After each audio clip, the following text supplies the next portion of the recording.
हरे कृष्ण।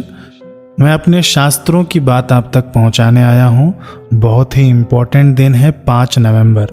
याद रखिएगा, फिर से मैं दिन बता रहा हूं, 5 नवंबर।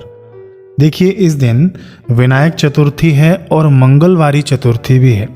मंगलवारी चतुर्थी रहेगी सूर्योदय से लेकर रात्रि 12:16 तक, यानी ये पूरे 18 घंटे का मंगलवारी चतुर्थी का योग है। आप लोग इसकी महिमा सुनेंगे ना तो दोबारा खोजेंगे कि मंगलवारी चतुर्थी कब आए और हम इसका फिर से लाभ उठा सकें।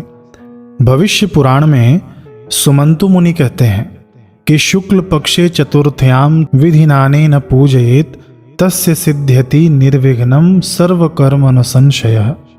एकदन्ते जगन्नाथे गणेशे तुष्टिमागते पितृदेव मनुष्याद्या सर्वे तुष्यन्ति भारत।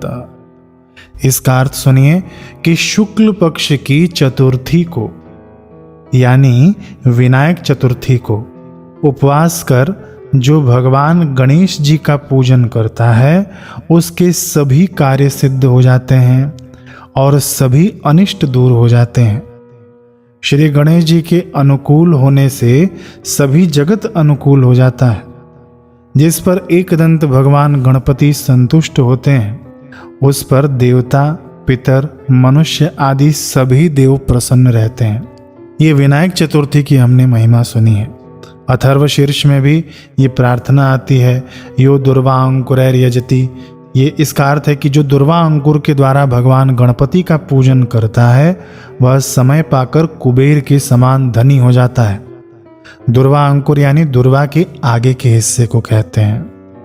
अब देखिए, विनायक चतुर्थी है ना, हर महीने में आती है, तो ये हर महीने के लिए आप लोग याद रखना, बाकी रिमाइंडर तो मैं डालते ही रहूँगा।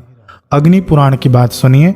अग्नि पुराण में आता है कि पूजयत्तम चतुर्थ्याच विशेषनाथ नित्यशः, यानी गणेश जी की नित्य पूजा करें किंतु चतुर्थी को विशेष रूप से पूजा का आयोजन करें। तो ये 5 नवंबर को है विनायक चतुर्थी। देखिए, भविष्य पुराण का हमने सुन लिया कि विनायक चतुर्थी की कितनी महिमा है। पहला जो श्लोक हमने सुना ना, उसमें तो साफ साफ लिखा गया है कि अनिष्ट दूर हो जाते हैं, जीवन से समस्त विघ्न दूर हो जाते हैं गणेश जी की पूजा इस दिन करने से। और उसके बाद अब देखिए 2 योग है, एक तो विनायक चतुर्थी और दूसरा मंगलवारी चतुर्थी। मंगलवारी चतुर्थी की महिमा भी भविष्य पुराण में ही मिलती है।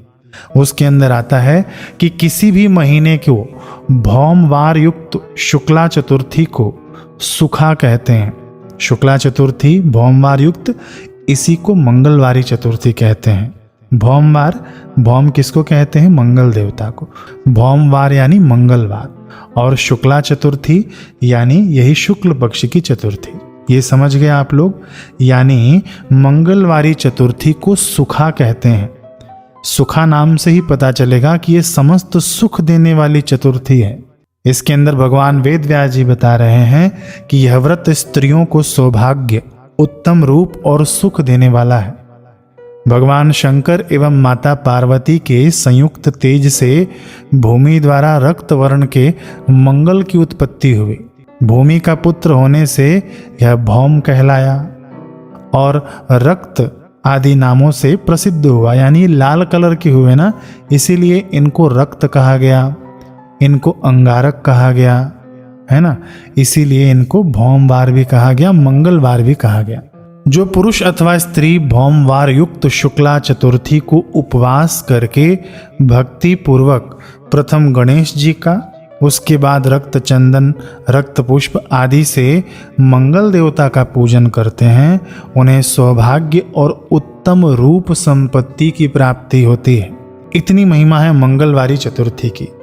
अन्य शास्त्रों में हमारे मिलता है कि मंगलवारी चतुर्थी सूर्य ग्रहण के समान पुण्यदायी होती है। इसमें जो भी आप जप करेंगे, ध्यान करेंगे, मौन रहेंगे, सत्कर्म करेंगे, जो भी आप दान करेंगे वह सब अक्षय होने वाला है। और इसको सूर्य ग्रहण के बराबर कहा है ना, तो ये 10 लाख गुना होने वाला है। देखिए, एक तो मंगलवारी चतुर्थी और विनायक चतुर्थी दोनों एक साथ मिल गए हैं। ये योग बड़ा ही दुर्लभ योग है। कभी कभी ये योग बनता है ऐसा। और इस दिन आपको क्या करना है ये भी सुन लीजिए। इस दिन सब कुछ आप भूल जाना, लेकिन गणेश जी को दुर्वा अंकुर चढ़ाना नहीं भूलना। गणेश जी को दुर्वा अंकुर कैसे चढ़ाएं? दुर्वा को थोड़ा सिंदूर में डुबाना और गणेश जी को चढ़ाना, ठीक है ना। अब उसके बाद आपको क्या नहीं भूलना है? उसके बाद आपको गणेश जी को गुड़ से स्नान कराना नहीं भूलना है। गुड़ से स्नान कैसे कराएं? देखिए अथर्व शीर्ष है, ठीक है, गणेश जी का। ये 5 मिनट आपको लगेगा, 5 से 7 मिनट। मैं उसका लिंक ना डिस्क्रिप्शन में दे दूंगा, मेरे ही द्वारा वह पढ़ा गया है। आप लोग उसको सुनकर गणेश जी के ऊपर गुड़ वाले जल की धार करते जाना, ठीक है ना। आपको बस इतना ही करना है, बाकी आप कुछ नहीं करें। हाँ, आपको जप जरूर करना है। जो भी आपके पास गुरु मंत्र है अथवा तो जो भी इष्ट देवता को, भगवान को मानते हैं, आप जप जरूर करिए। वो भगवान का लिया हुआ नाम आपका अक्षय होने वाला है, यानी जो उससे पुण्य अर्जित होगा वह अक्षय, यानी उस पुण्य का नाश नहीं होगा। कितने भी बड़े से बड़ा आप पाप कर लें, देखिए ध्यान दीजिएगा, आपको पूरे इंटरनेट पे अथवा तो कोई ऐसा नहीं बताने वाला है, और मैं बिल्कुल पक्की बात बता रहा हूँ। आप बड़े से बड़ा पाप भी आपके द्वारा हो गया हो, भक्त पुरुष वैसे पाप नहीं करते हैं, जाने अनजाने में हो गया हो, तो भी आपका ऐसा पुण्य इस दिन आप अर्जित करेंगे कि वो पुण्य कभी नष्ट नहीं होगा। देखिए जैसे विरोधाभास होता है ना, कि अंधकार को प्रकाश नाश करता है, प्रकाश को अंधकार नाश करता है, ऐसे ही जो हम पाप करते हैं ना, वो हमारे पुण्यों का नाश करता है।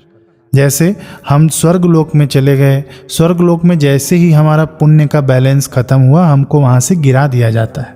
लेकिन हमारे शास्त्र बता रहे हैं कि इस दिन यानी मंगलवारी चतुर्थी के दिन आप जो भी जप ध्यान आदि करेंगे वह सब अक्षय होने वाला है, कभी नाश नहीं होगा, ऐसा पुण्य मिलेगा आपको।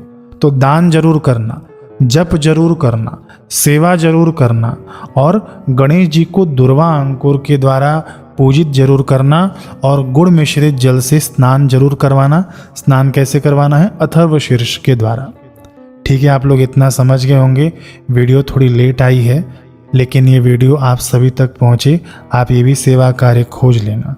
इसके अंदर मैंने कुछ एक विशेष साधना भी बताई थी पहले मंगलवारी चतुर्थी की, ये प्रीमियम सब्सक्रिप्शन वालों को मैंने बताया था, वो फिर से मैं प्रीमियम वालों के ग्रुप में शेयर कर दूंगा, वो आप लोग साधना भी कर लेना, ठीक है। वो मंगलवारी चतुर्थी की ही विशेष साधना है, वो 4 मंगलवारी चतुर्थी करने से वो साधना सिद्ध हो जाती है, ज़्यादा कठिन भी नहीं है, ठीक है। अब मिलते हैं अगले वीडियो में। हरे कृष्ण।